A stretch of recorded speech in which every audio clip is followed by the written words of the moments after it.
वचन आणि जसं असन तसं, पण इथं मात्र मर्यादा आहे. म्हणून परिवार कसा असावा याच्याकरता रामायण, राजकारण कसं करावं याच्याकरता महाभारत, स्वराज्यात सुराज्य कसं करावं याकरता छत्रपती शिवरायाचं चरित्र, आणि धर्मासाठी कसं मरावं याच्याकरता धर्मवीर शंभूराजाचं चरित्र. विठला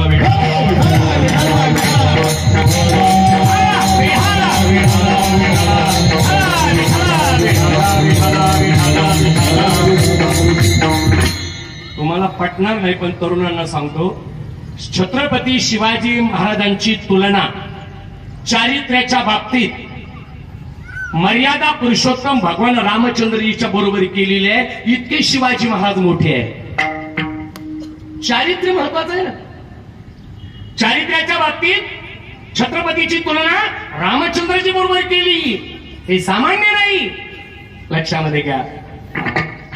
म्हणून नुसते किती दिवस जगले याला महत्व नाही हो, कसे जगले याला महत्व आहे. दिसायला कशात याला महत्व नाही, असायला कशात याला महत्व आहे. अरे ज्ञानोबा रायाचं वय तर 16, पण 16व्या वयात शेती 12 बारोतरी तै टीका केली ज्ञानेश्वरी. सच्चिदानंद बाबा दरी लेख जाहा त्रिगुणिक पवित्र अनादि पंचकोश क्षेत्र, इथे जगाचे जीवनसूत्र जिने महालय असे.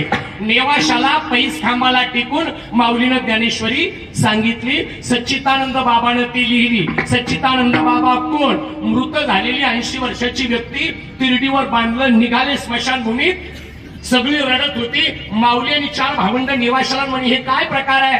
ते म्हणे ते बाबा वारले. म्हणे त्यांचं नाव काय? म्हणे सच्चिदानंद. माऊली होते ते राज माझी योग्यांची माऊली जेने निगमवल्ली प्रगटे केली. नाव काय? म्हणे सच्चिदानंद बाबा. अरे म्हणे जिथं सत आहे, जिथं चित्त आहे आणि जिथं आनंद आहे ते बाबा कसे जातात मला पाहू द्या. खाली ठेवून डोक्याला हात लावला, उठून बसले आणि विचारलं आता पुढचं आयुष्य काय? तेव्हा माऊली उठल्याबरोबर मी तुमचा चेहरा पाहिलाय, आता तुमच्यासाठी उरलेलं आयुष्य. मग पैस खांबाला माऊली टिकून बसले. सच्चिदानंद बाबा लिहायला लागले आणि ज्ञानेश्वरीची निर्मिती त्या ठिकाणी झाली.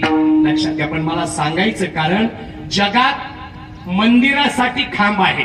शब्द लक्षात घ्या.